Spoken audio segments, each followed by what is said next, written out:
This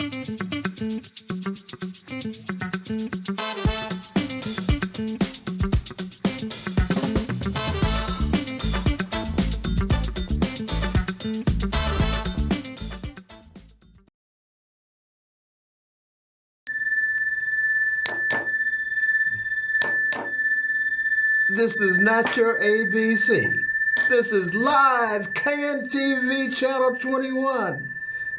And this is Black Star Still Rising, and I'm your host, Stephen Black Butterfly Carter. But we have a couple of surprises for you today. An encore guest, and I'm going to introduce a little later on. But we have something that we want our fans, our listeners, our viewers to take a vote on. You heard this. Tell me, how do you like this as our opening theme?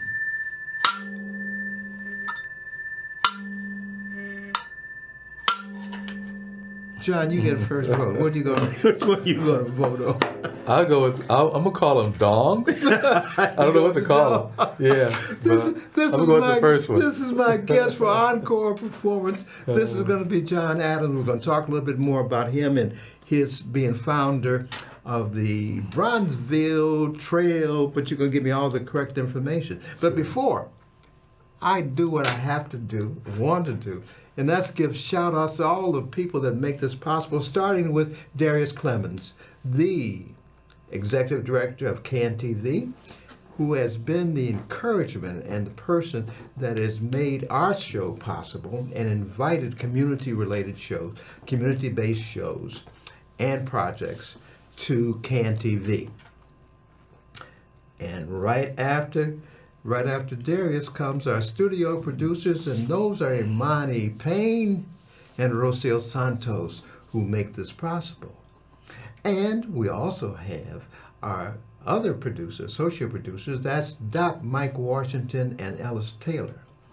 But more importantly, let me give this main shout out to Philip Jackson, the founder, the late founder of the Black Star Project, and his successor, the executive director, Gloria Smith, who makes things possible, who sponsors this program, the Black Star Still Rising.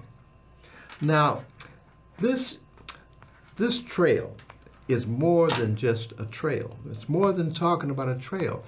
John is going to tell us a little bit and update us on what is happening with the project and the trail.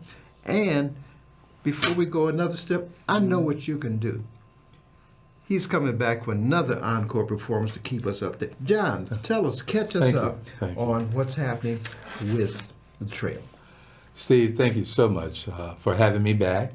This is my second episode, if I may, with the Black Star Project. And so I thought I'd begin this segment by just kind of recapping the history of the project, and then certainly spend sufficient time talking about its current status and what's been achieved and accomplished, and even throw something against the wall, predicting when it's going to, see what sticks as to when the trail is actually going to open. So first, the first thing, Stephen, is the amazing, rich Chicago history behind the rail line itself.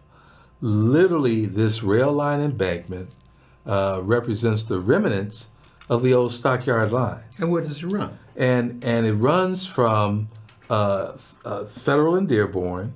Okay. It runs adjacent to Roberts Temple, down 40th Street, 40, and it goes all the way east to Lake Park. Okay. Now, since the time that the CTA stopped operating and other commercial and industrial trains stopped operating on the rail line, a number of the bridges have come down, okay? So now you have a number of disconnected portions of embankment. There's some portions that are connected by bridges, but the vast majority of bridges are no longer there. And probably the two most interesting bridges that I like to remind people is, one, there was a bridge over King Drive. Yes, yes. Can I tell you this? Can I give you a little bit? Can I just Sure, interject a please, little background? please. One, in grammar school at Corpus Christi, we used to take field trips from Corpus Christi at 49th and South Park then to the stockyards and watch them slaughter the animals coming in. But I have my to gosh. interject another part too. Oh my gosh. My grandfather Yes. worked in the stockyards probably in about 1914 to about 1919 when he died in the Yes. Great Flu epidemic. Okay. So the stockyards, Yeah. that embankment, we used to take the train at Indiana. That's where we would jump on Okay. the rail going. Sure. That's and right. that's what's happened over the years. But tell us more about that. Yeah. So literally, there were a number of independent stockyards that fed Union soldiers too. Okay. Back during the Civil War, in 1865, those independent stockyards came together to form the Chicago Union Stockyards. And for the vast majority of my life, I thought union meant labor union. And it wasn't. It did not. It just meant a partnership Okay. union Okay. coming together to form the Chicago Union Stockyards, 1865. They petitioned the city, along with the railroads, to lay a rail, 4-mile rail line Okay. from the lakefront to the stockyards, 4 miles at grade level. And the city said, let's do it. And literally, Steve, it's that 4-mile rail line at grade level that propelled Chicago to be known as meat processing capital of the world. Are you aware, too, that at that base, at the railroad base next to the lake, it was a Confederate prison camp during the Civil War?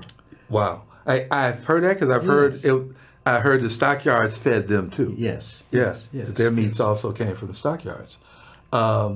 So it's people need to understand that one of the pillar industries in this city that built Chicago to the great metropolis that it is today is meat processing.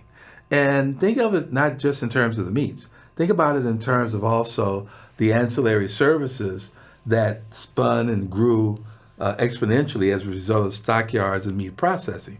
Legal services, banking, accounting, auditing, like insurance, CPAs? Precisely. This is a CPA. I'm giving a little that shout is- out, right? Yeah, and that is not colored people accounting either. So You know what? it's a pillar industry. Folks don't know that part of what you are doing and talking about is because you are Chicago. Yeah. Tell us a little Very bit. much. Share. They need to know your background in Chicago. Where'd you go to school? Sure. What neighborhoods did you live in? Okay. So I was born and raised on the corner of 50th and Indiana. Oh. All I know is it was called Merchants Building. Right down the street. And from the show. Okay. and my father was a janitor there. Okay. We attended Mass at Corpus Christi. Hey, From course. kindergarten through elementary school, I was in Okay. Corpus Christi. High school, Hales Franciscan High Hails School. Francis before Corpus, after Corpus. After Corpus Christi. Okay. But I like to remind people, I like to tell people this part of my Bronzeville story, Yes. if I may, that after Mass on Sundays, we would go to a live poetry place on 51st Street, right near the Green Line L stop. I know you're talking about. And we'd go in there, and my parents would pick out a chicken, a live chicken, right?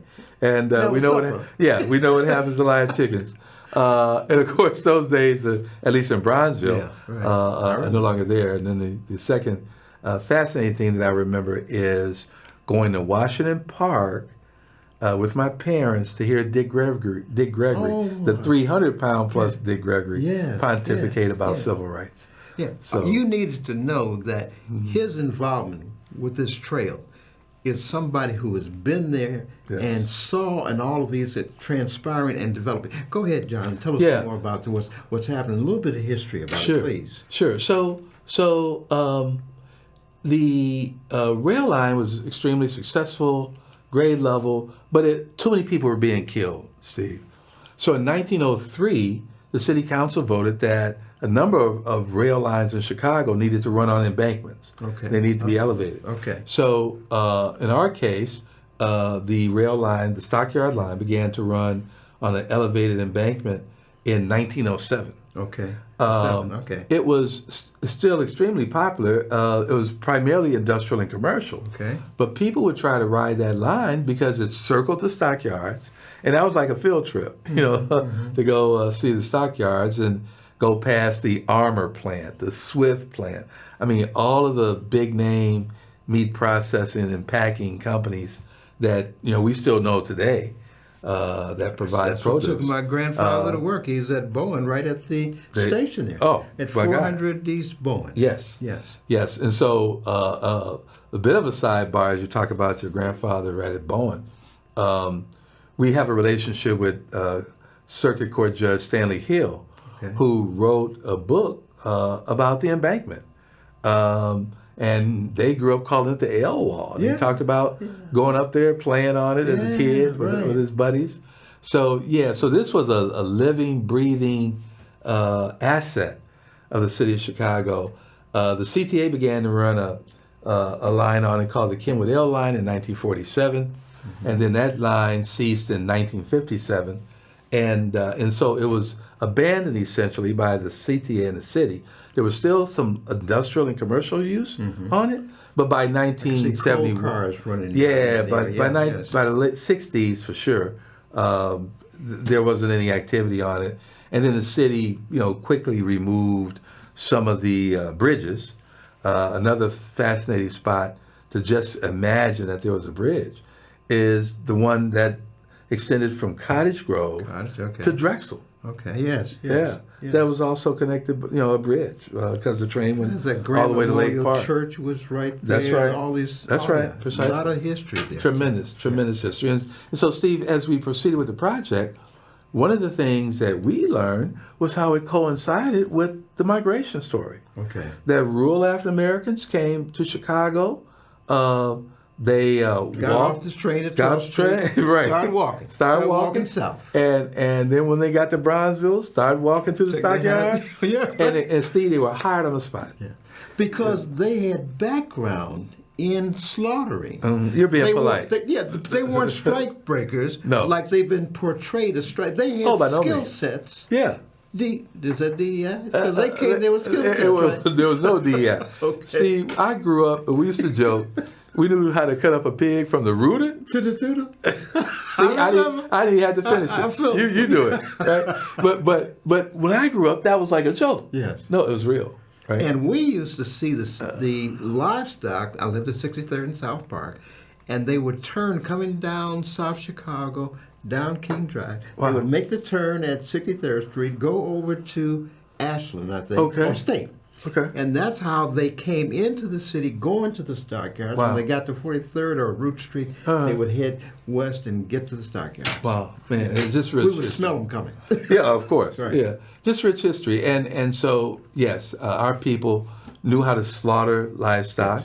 Yes. They lived on farms, Yes. plantations, sharecropping.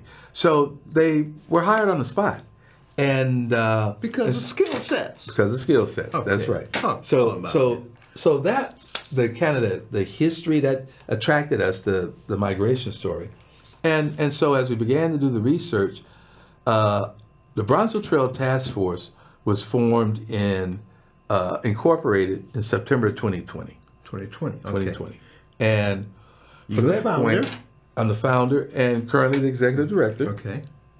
I was hired as executive director for $1 a year. I'm still waiting, Steve, for the board to pony up that dollar, right? Okay. That's right. Know any good lawyers? But now, CPA. now I'm executive director full time, and I For just you could lake be delighted. folks, you lake folks just coming in, this is John Adams, the executive director, and he's going to tell you more about the history of this program and how you can be in. Before we Sure. get into pencil and paper, write this down. Yes. How can folks get involved, Yes, engaged with a it? number of different ways, Steve. They could certainly send me an email at bronzevilletrail Okay. at gmail.com. That's Bronzeville, like the community, Yes. trail at gmail.com. I can be reached on our business line, 773-726-7900. And we're always looking for volunteers or anyone who just simply would like to know more about the project and see an opportunity for themselves. We're going to repeat that one more time. If you haven't written it down, get the pencil and paper. We'll be prepared to write that down again. We've got a lot to cover in a short Sure. time. I'm going to let you lead the way Sure. in this and tell Okay. us what you want our audience to glean. All right. So first and foremost, Steve, the audience needs to understand that these rail to trail projects have proliferated in this country for certainly a good 40 years. Money being put into them. Yes. Okay. And the reason money goes into them, there's a variety of all good reasons. One, they're health initiatives. So recreation is sorely needed for all of us. Are there some in other parts of the city, but besides Bronzeville? Well, Tell me. trails are proliferating all over Chicago, Okay. but clearly the poster child would be the Bloomingdale 606 Trail Okay. on the north side of Chicago, Okay. built on an embankment, so very similar kind of characteristics as the Bronzeville Trail. But yeah, so that's the first thing, that they are health initiatives. And the fact that the soil is contaminated lends itself to the fact also it's a health initiative. After all these years, it's to still do the remediation. contaminated. Okay. That's right. Because locomotives have ran on them, the locomotives would drop, oils, yes, okay. gas, chemicals, etc. And so it's almost a matter of law that the soil is contaminated, but they do the studies to bear out the fact that there's contamination. And that contamination is emanating poor air quality Okay. that hovers over the embankment and the surrounding community. So that's the first thing. And so sort of the bottom line, if I may, is it's a $100 million project, and we want to make sure that businesses in Bronzeville are able to participate, women-owned businesses, minority-owned businesses, anyone who has goods or services to offer. We want them to be a part of the process of building what's going to prove to be the most transformative and catalytic project in the history of Bronzeville. So this economic development and all the enhancements coming from that, Yes. it's not just a recreational trail, Yeah. which is a great thing in itself, Right. but it's going to bring monies, jobs, etc., Yes, into the precisely. community. Precisely, and that's why every unit of government is all over trail projects, all over the country. St. Louis, Milwaukee, Detroit. I mean, just everywhere, right? Rural areas, because they have tremendous ROI, which is return on investment. Okay. And so the former commissioner of the Department of Planning told us that the Bronzeville Trail is going to induce over $1 billion of investment. Is that with a B? In Bronzeville. Wait, is that a B With or a an big A? B. Okay. Okay. Yeah, and so and do so many ancillary services, housing, food shops, not just bicycle repair shops. Okay. I mean, it's a magnet. It's going to And attract sustainable people. too, I would assume. Too. Sustainable, and these trail projects are also transportation projects. So I heard a fascinating story in Detroit where people literally take one of their trails to go to church. And so you just, right? So the people at Grant, believe me, there'll be some people. Grant Church, yeah, okay. there'll be some people who'll take the Bronzeville Trail to get to church on Sunday. Okay, they'll be the healthiest people too. won't they? Okay, yeah. And so for a lot of reasons, keep in mind that this is a municipal asset that's been abandoned for practically 70 years. So it's more than just a trail. Talk about some of the other things that are programmatic Yes. with your program. Sure, be happy to. So the very first thing, and we touched on it, is we launched what we call the Bronzeville Trail History Project. Okay. We launched that in December of 2022, and in March of 2024, we had a symposium that talked about the history of the stockyards, its impact, the impact of the meat processing industry on the black community, Parker House Sausage, i.e. Parker House Sausage. That's right, and other ancillary businesses that process meat, moo and oink, right? And right in the community, right there. Coming on back, coming that's back. right. Okay. So that's one, the Bronzeville Trail History Project, and I'd like to go into more detail at another time. So I could talk about two other projects. Go ahead, please. One is a partnership we have with Illinois Tech. And for 7 consecutive semesters, Steve, IIT, Illinois Tech, has taught a course called the Bronzeville Trail. That's for over 3 years. They've taught a course, an applied science course, through their iPro curricula called the Bronzeville Trail. And it's a good thing they got their own funding, right? Yes. Okay, for sure. But that course spun a youth workforce development program that we sponsor called the Bronzeville Trail Design Studio. And this past summer, we had our first class, all total about 27 young people registered between the ages of 16 and 24. It's sustainable workforce development. We're going to do it every summer. Okay, how does, I'm a parent, how do I get my kid or niece, nephew? So just connect with us again on the website, www.bronzevilletrail.org, email bronzevilletrail@gmail.com, or please feel free to call me anytime, 773-726-7900. The last initiative, so I mentioned 2, the Bronzeville Trail History Project, and the, I'll call it an ACE program for short. ACE stands for Architecture, Construction, and Engineering. So that's the purpose of our Summer Design Studio program. It's simply to get young people interested in those as a career, and also, if not matriculate in college, there are plenty of union apprenticeship programs that you can have an affordable lifestyle, have a family, raise a family, etc. in architecture, construction, or engineering. The last, Steve, the last is we learned that Marshall Major Taylor. Oh, I was hoping you were going to mention that. Go ahead. Yeah. One of the greatest athletes in the world. Go ahead. Absolutely. Yes. Marshall Major Taylor was a cyclist, and in 1899, he won a sprint championship in Montreal, thus becoming the first African-American international sports champion. And considered the fastest man in the world. Fastest man in the world. Endured everything you can imagine during Jim Crow. Retired in approximately 1910, came back for a short stint. But in the early 1900s, Marshall Major Taylor was the wealthiest black athlete in the world. Wow. And made more money than black baseball players. And you can't erase that history, can you? No, not at all. We're not going to let it be erased. Well documented. You can go to YouTube, plenty of documentaries about Marshall. Anyway, he moved to Chicago in 1930. He raced in Garfield Park here in Chicago. In Garfield Park? Yeah, and won the Negro Championship race there. But he lived in Wabash YMCA. On 38th and Wabash. We learned that. We learned that piece of history. Took ill. He was in his early to mid 50s. 1932, went to Providence Hospital, then went to Cook County Hospital, where he made his transition. And he initially was buried in a pauper grave. Frank Schwinn and some other Schwinn Bicycle and some other professional cyclists paid to have his body exhumed, and he was moved to the Memorial Garden in Mount Glenwood Cemetery in 1948. So, so as we learned about Marshall Major Taylor, we just thought civic recognition was long past due.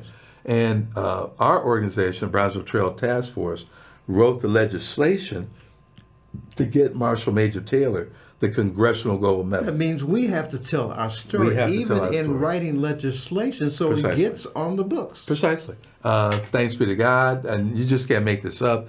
Jonathan Jackson, Congressman Jackson, used to ride with the Major Taylor Cycling Club of Chicago, but you just can't make it up. So he was familiar with Major's story, and he filed the bill in the last session of Congress. Then the presidential race started, so the bill didn't have enough votes to pass the House and the Senate, and he refiled the bill this past June in this current session of Congress to get Major the Congressional Gold Medal. Can I tell you where I'm looking for some volunteers? Sure. I'm looking for some volunteers from KA Psi. Yes. The Divine Nine. This is my Divine Nine brother, who was going to get those campers Yes. involved. And I was say, oh my good, what do I'm going to get my Alpha brothers. I'm expecting Divine Nine to Yes. take a leadership role, Yeah. as they are in so many fields. And I'm Yes. so glad to have my Capper brother next to me. Yeah. And he's kind of proud to have his brother next to him. That's right. But we're looking for That's right. volunteers. Give them the number again. 773-726-7900. Call anytime. Email bronzevilletrail@gmail.com. And the website is www.bronzevilletrail.org. Give our audience a few takeaways in Sure. this short period of time we have. Okay. So, number one, it's no longer a matter of if this is going to happen, but a matter of when. The city has committed $5 million Can't take to it back, activate huh? the project. They committed? The plan to do the urban planning of the trail. Okay. That contract was let, Basically, and things we've that happen. already started that. Okay. The county has committed money to do a study on the remediation, which is getting rid of the contaminated soils and anything else that's contaminated. And so we certainly want to give express our appreciation to Alderman Robinson, Alderman Dow, who are the dynamos behind the city's commitment to the project, and Cook County Board President Tony Preckwinkle, former alderman of the 4th Ward, where the rail line runs through her former And they're ward. going to try to make sure that no money is snatched back so you can go ahead with this commitment. And these are all local dollars. So praise God, there's no federal dollars involved. So at least up to this point, to get us through 2028, these are all local dollars, county and city dollars. Can we do this before we leave? Sure, Put your absolutely. hand up here. Tell our audience, live, thank you for coming out today. Remember John Adams and the trail. Get your supporters out. Remember those phone numbers. Thank you. Thank you. You're Thank you coming for having me back. back. You're Love to coming come back. Okay. Thank you, see you.